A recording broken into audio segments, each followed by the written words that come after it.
Assalamualaikum warahmatullahi wabarakatuh. Perkenalkan, nama saya Putri Ramadhani, nomor induk mahasiswa 2323240149, program studi Pendidikan Guru Madrasah Ibtidaiyah, Universitas Islam Negeri Fatmawati Soekarno Bengkulu.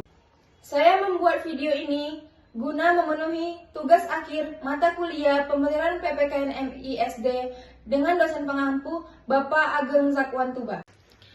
Baik, di sini saya akan menjelaskan struktur kekuasaan dalam negara demokrasi. Nah, di sini apakah kalian sudah pernah mendengar apa aja sih struktur kekuasaan dalam negara demokrasi? Yuk kita simak penjelasannya.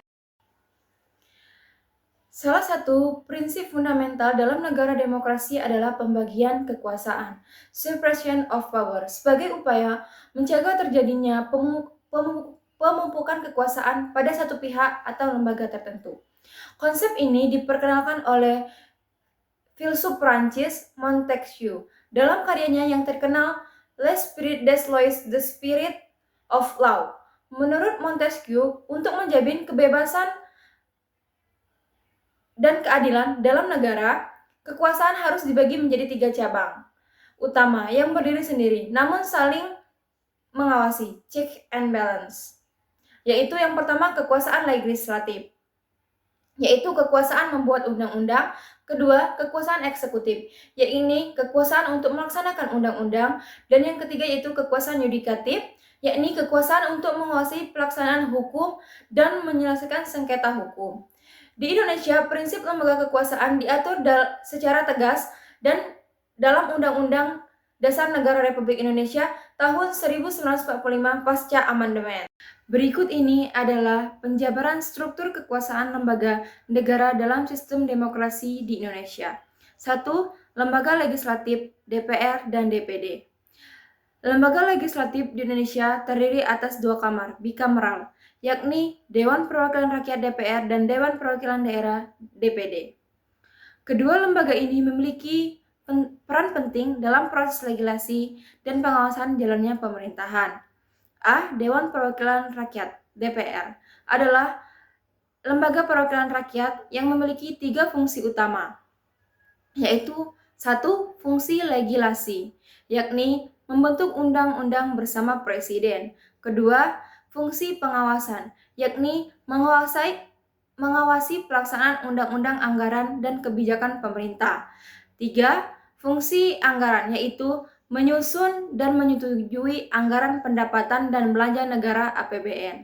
Dan yang selain itu, DPR juga memiliki hak interpelasi, hak angket, dan hak menyatakan pendapat untuk memastikan jalannya pemerintahan sesuai dengan kepentingan rakyat. B. Dewan Perwakilan Daerah (DPD) merupakan lembaga yang mewakili kepentingan daerah dalam pemerintahan pusat. Tugas utamanya adalah 1.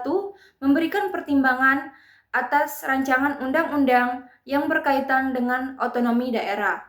Kedua, mengusulkan rancangan undang-undang terkait pengelolaan sumber daya alam dan ekonomi daerah. 3. Menguasai pelaksanaan undang-undang yang berkaitan langsung dengan kepentingan daerah.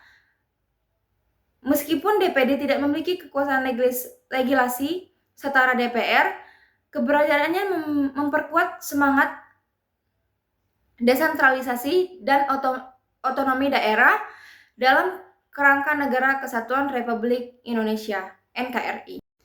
Selanjutnya yaitu 2. Lembaga eksekutif, Presiden dan Wakil Presiden. Dalam sistem pemerintahan presidensial seperti yang dianut oleh Indonesia, Presiden menjabat sebagai kepala negara sekaligus kepala pemerintahan. Presiden dipilih secara langsung oleh rakyat melalui pemilu dan bertanggung jawab kepada rakyat. Presiden memiliki sejumlah kewenangan penting antara lain: A. Menjalankan pemerintahan negara berdasarkan undang-undang. B. Mengangkat dan memberhentikan menteri-menteri yang memimpin kementerian. C. Menyusun dan menetapkan kebijakan nasional termasuk kebijakan luar negeri. D. Menjadi panglima tertinggi angkatan bersenjata yang berarti memegang kekuasaan tertinggi atas Tentara Nasional Indonesia (TNI) dan Kepolisian Negara Republik Indonesia (Polri). Mengajukan rancangan undang-undang, peraturan pemerintah, dan menetapkan peraturan presiden. Wakil presiden membantu presiden dalam pelaksanaan tugas-tugas harian,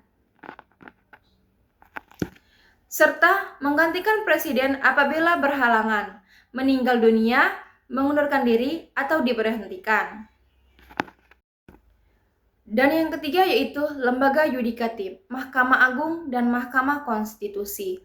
Lembaga yudikatif merupakan kekuasaan kehakiman yang independen, bertugas menegakkan hukum dan keadilan tanpa campur tangan dari lembaga lain.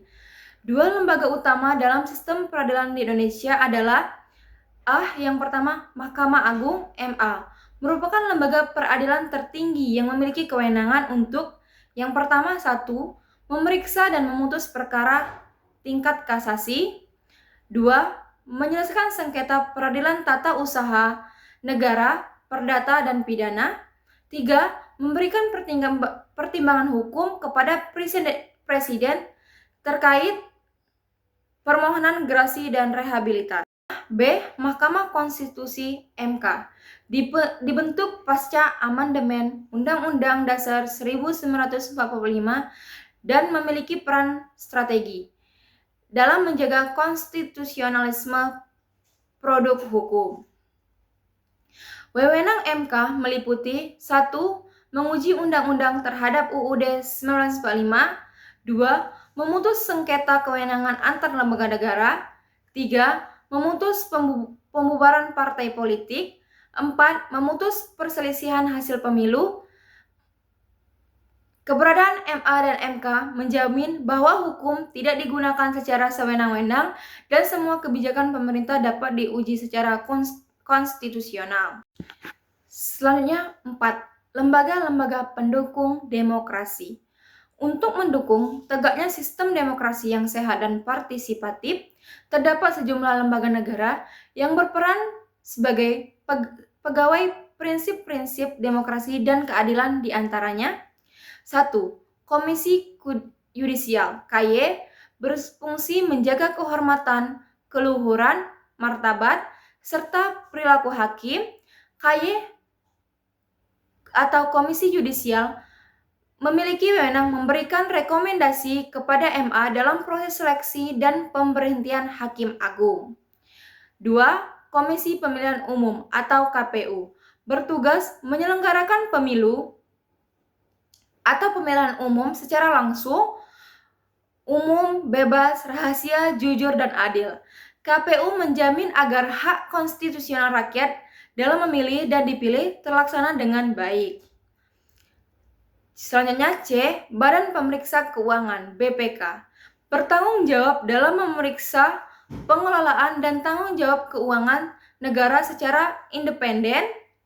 Temuan BPK menjadi acuan bagi DPR dalam pengambilan keputusan pengawasan anggaran. Selanjutnya D. Ombudsman Republik Indonesia berfungsi menerima dan menindaklanjuti pengaduan masyarakat terkait maladministrasi pelayanan publik. Lembaga ini menjadi saluran aspirasi masyarakat dalam menguasai pelayanan pemerintah. Komisi Nasional Hak Asasi Manusia atau Komnas HAM bertugas melindungi dan menegakkan hak asasi manusia di Indonesia. Komnas HAM juga menyelidiki pelanggaran HAM berat dan memberikan rekomendasi kepada pemerintah. Lembaga-lembaga tersebut memperkuat infrastruktur demokrasi dengan menjamin akuntabilitas, transparansi, dan keadilan dalam pelaksanaan fungsi negara.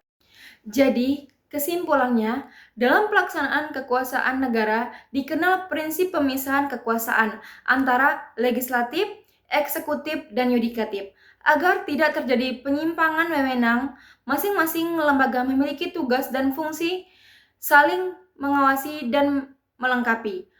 Hubungan antara lembaga bersifat koordinatif dan setara,